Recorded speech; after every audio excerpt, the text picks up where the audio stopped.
Le 9 octobre 1988, Matoub, en compagnie de 2 étudiants, à bord de son véhicule, a pris la destination de Ain El Hammam, ex-Michelet, venant de l'université de Tizi Ouzou, pour distribuer un tract, appelant la population à une grève générale de 2 journées, et au calme à la suite des manifestations d'Alger.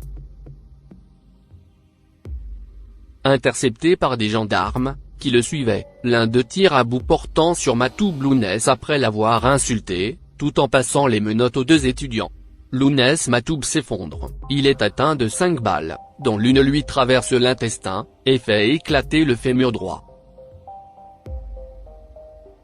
Il est ensuite évacué vers l'hôpital de Ain El Hammam, puis à l'hôpital de Tizi Ouzou.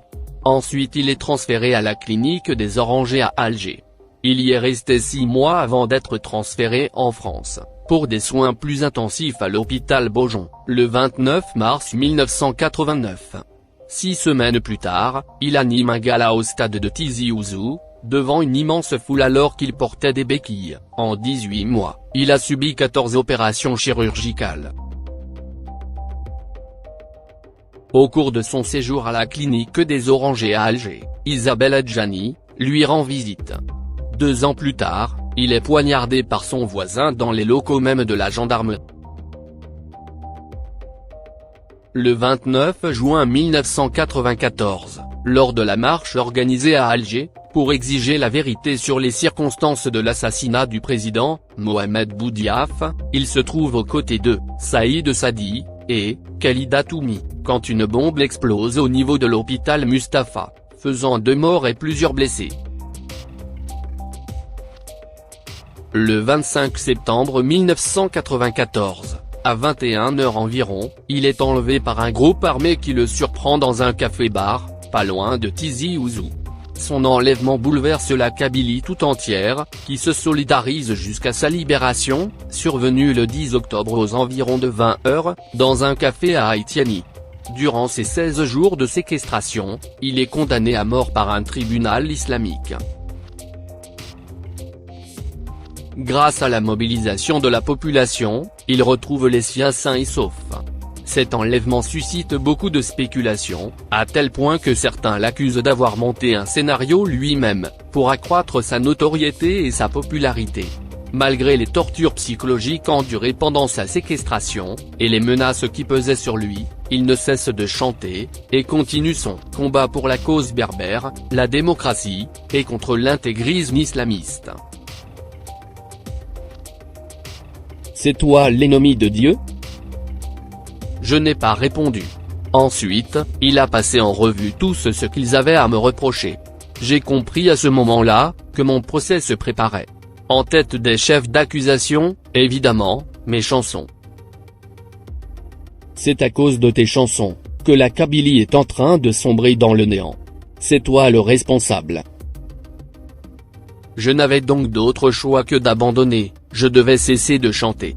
L'exemple, le modèle qu'il me citait sans cesse était celui, de Cat Stevens, que tous appelaient de son nom musulman, Youssouf Islam. En revanche, on lui reprochait ses blasphèmes réitérés à l'encontre de l'islam, et du Coran. La chanson qu'il avait écrite après la mort de Boudiaf, l'hymne à Boudiaf, lui a valu une interpellation particulièrement vive. Comment as-tu pu écrire sur cette saleté ? Tu ne sais pas qu'il a envoyé 10 000 de nos frères, dans le sud algérien, dans des camps de concentration ? Et ils le comparèrent à Salman Rushdie. Enfin le 10 octobre de la même année, après un long interrogatoire qui dura des jours, ils le libérèrent, en lui confiant un message aux Kabyles. Il était aussi un fervent supporter de la jeunesse sportive de Kabylie, JSK, depuis longtemps. Il a d'ailleurs composé plusieurs chansons sur le club kabyle, bien que les dirigeants de la JSK n'étaient pas favorables à ce que ce club soit une tribune d'expression pour la revendication identitaire. Le jour de l'enlèvement de Lounès, un ami à lui tenta vainement de persuader les dirigeants de la JSK d'annuler la rencontre l'opposant à un club des Aurès, un autre club berbère. Il écrit dans son livre Rebelle. un ami est allé trouver la JSK, pour demander aux responsables du club d'annuler la partie. Refus. Il a proposé alors que les joueurs portent un brassard noir à la mi-temps. Nouveau refus. Où les responsables ne se sentaient pas concernés, où ils craignaient d'éventuelles représailles. Ils ont souvent manqué de courage. La preuve, je leur avais demandé de sponsoriser le mouvement culturel berbère, lors d'un match important. Leur refus a été catégorique, sous prétexte que le danger était trop grand. Le danger terroriste, bien sûr. Les dirigeants de la JSK, à mon sens, ne sont pas réellement sensibles à la cause berbère.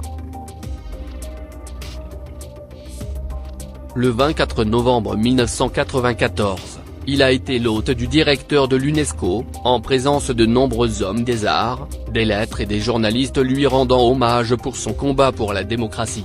À l'issue de cette rencontre, il a remis à son hôte le coffret complet de son œuvre. Aussi, en guise de reconnaissance et de récompense pour son combat pour la démocratie, il reçoit, le 6 décembre de la même année, le prix de la mémoire que lui décerne Daniel Mitterrand, à l'amphithéâtre de l'Université de la Sorbonne à Paris. Il devient le chanteur le plus médiatisé. Sa popularité ne cesse de prendre de l'ampleur. Sa carrière de chanteur s'approfondit considérablement, en faisant dans l'innovation artistique. Ses dernières productions parlent d'elles-mêmes, tant sur le plan musical, qu'à travers les textes.